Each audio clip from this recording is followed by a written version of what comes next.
La vaste province de l'Est Cameroun fait partie de la forêt du bassin du Congo, la plus grande réserve de forêt tropicale humide après l'Amazonie.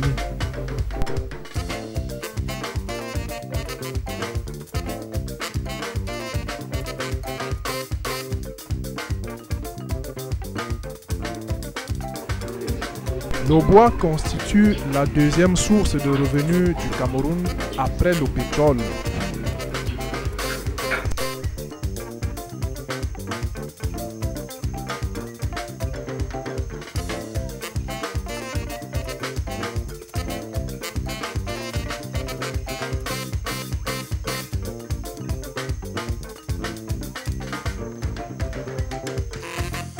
Tikondi 2 est un village du département de la KDI à quelques 200 km de la République centrafricaine. Plongé au cœur de la forêt, on ne perçoit pourtant pas les signes de l'exploitation forestière.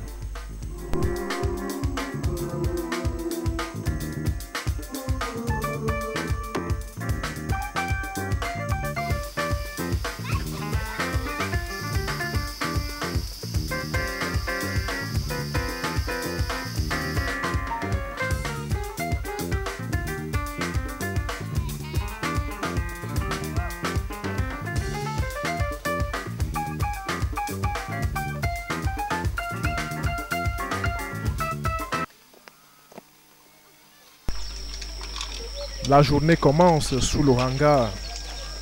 Les hommes s'y rassemblent régulièrement avant de vaquer à diverses occupations.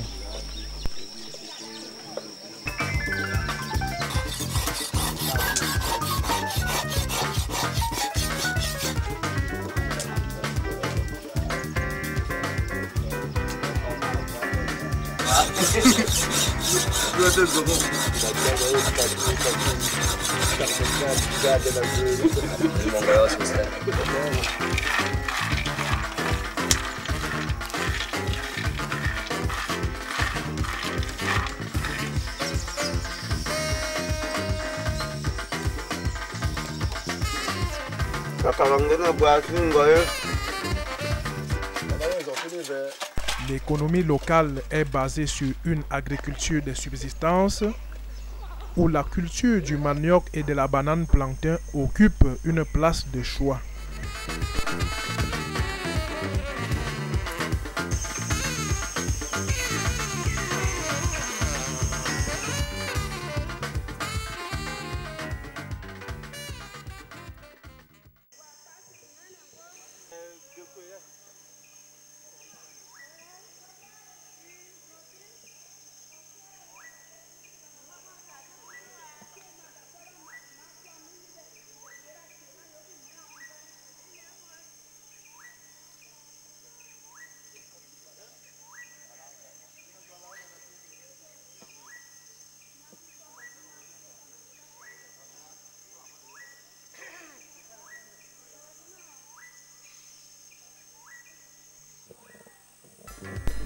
Le cacao constitue l'une des principales cultures de rente malgré la baisse des prix sur les marchés.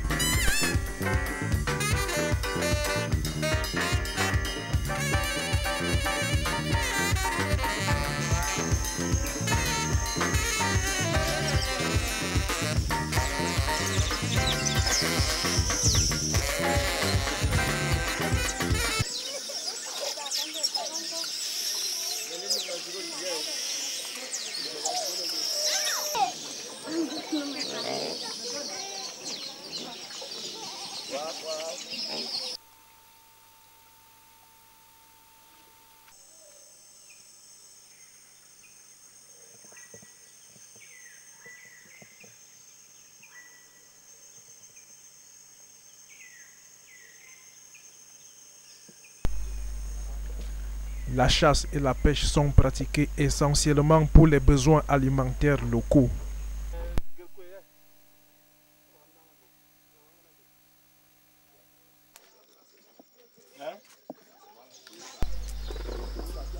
La plupart des ressources exploitables ont été coupées par les forestiers.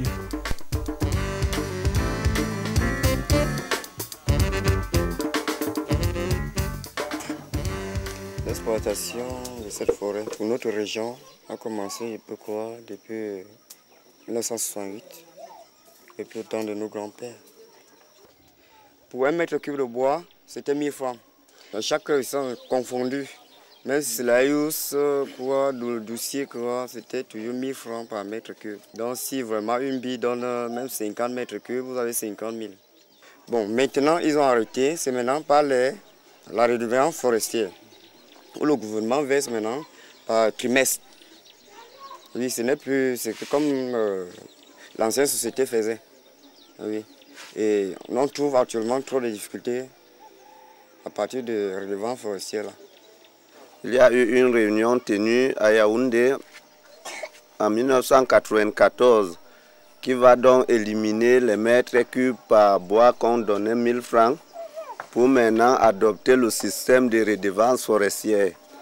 Bon, depuis ce jour jusqu'à aujourd'hui, c'est en 2000 qu'on a donc connu nos 2 UFA qui étaient attribués à notre village ici. La 10056 qui est à la traversée de la Doumé et celle qui est derrière moi ici, la 10057. Depuis ce temps, nous connaissons avoir perçu déjà 3 fois les redevances forestières.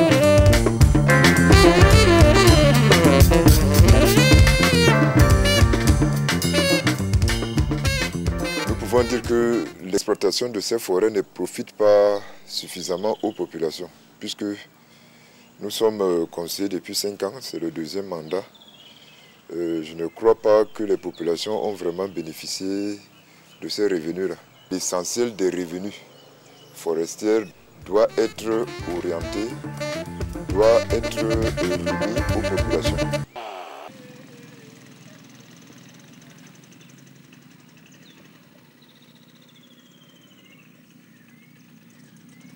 L'exploitation forestière, quand on la voit, on se dit tout de suite qu'on prend plus qu'on en donne aux populations.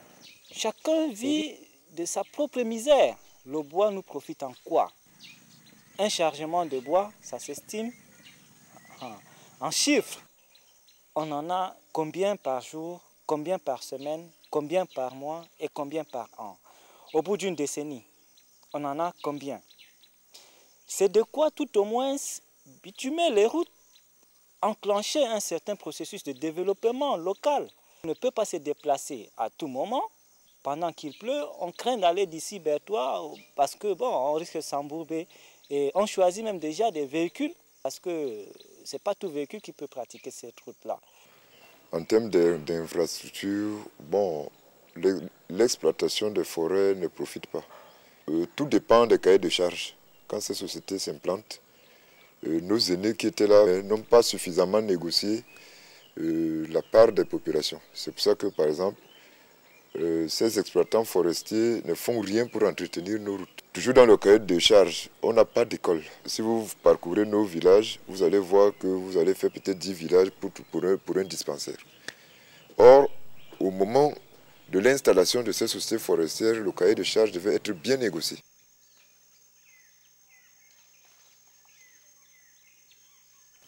Vous allez trouver dans un district comme le mien, 36 villages distants de près de 120 km, où on ne trouve que 2 centres de santé, peut-être 6 écoles.